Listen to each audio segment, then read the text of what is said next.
आज हम officially with facts ये बोल सकते हैं कि पूरी दुनिया धीरे धीरे एक बड़े परमाणु युद्ध की तरफ बढ़ रही है। दुनिया की दो बड़ी महाशक्तियां यूएसए और रशिया एक दूसरे के ऊपर एक एक करके बड़े परमाणु हथियार तैनात करती जा रही हैं। यूएसए के ट्रंप ने रशिया के रीजन में 2 न्यूक्लियर सबमरीन्स क्या तैनात कर दी। रशिया की तरफ से बयान आया कि हमने जो 1987 में यूएसए के साथ ट्रीटी साइन करी थी, जिसमें उन्होंने अपनी न्यूक्लियर मिसाइल्स को नष्ट किया था, हम उसे रद्द कर रहे हैं।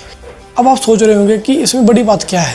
रशिया और यूएसए ने अगर एक दूसरे से परमाणु संधि कैंसिल कर दी है तो कोई बड़ी बात नहीं। इंडिया और पाकिस्तान के बीच भी जो कॉन्फ्लिक्ट हुआ था, दोनों देश न्यूक्लियर पावर देश हैं, तो परमाणु युद्ध नहीं हुआ। ठीक वैसा ही रशिया और यूएसए के केस में होगा।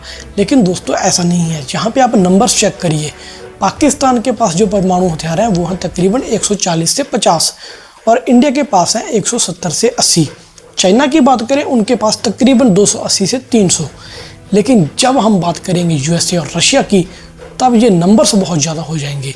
यूएसए के पास तकरीबन 5500 और रशिया के पास तकरीबन 6000 परमाणु हथियार आज की डेट में मौजूद हैं। अब 1987 में जो समझौता हुआ था, उसमें ये बात थी कि रशिया और यूएसए एक दूसरे के ऊपर जो मिसाइल्स खासतौर पर 5000 से 5500 किलोमीटर मार करने की क्षमता रखती हैं, या फिर जो भी परमाणु हथियार हैं वो 24 घंटे तैनात करके नहीं रखेंगे और ज़्यादातर हथियार ये अपने नष्ट भी कर देंगे।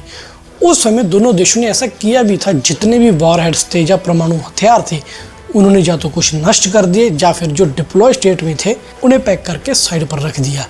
लेकिन दोस्तों अब जैसे ही ट्रंप ने ये अनाउंस किया कि उनकी 2 बड़ी न्यूक्लियर सबमरीन रशियन रीजन के आसपास घूम रही हैं, उन्होंने तैनात कर दी हैं, तो रशिया की तरफ से बयान आया कि we can not trust NATO और ट्रंप।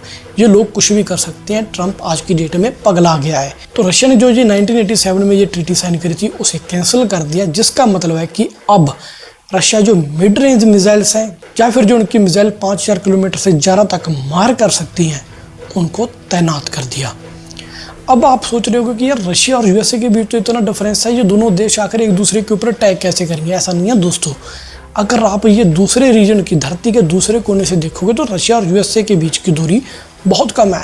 इवन कि जो अलास्का का एरिया है, जो पहले रशिया का था, बाद में यूएसए को उन्होंने सेल कर दिया, वहाँ पर पिछले दिनों में रशियन आर्मी ने चाइनीज़ आर्मी के साथ और एयरफोर्स के साथ ड्रिल्स भी करी हैं। और अगर आप रशिया के इस पॉइंट से यूएसए तक मार करोगे तो आप देखोगे यूएसए के बड़े शहर वाशिंगटन, कैलिफोर्निया, ये रशिया की मिसाइल रेंज में आएंगे। ऐसा नहीं कि सिर्फ रशिया मार कर सकता है, यूएसए भी बराबर वही शक्ति रखता है रशिया के ऊपर स्ट्राइक करने की।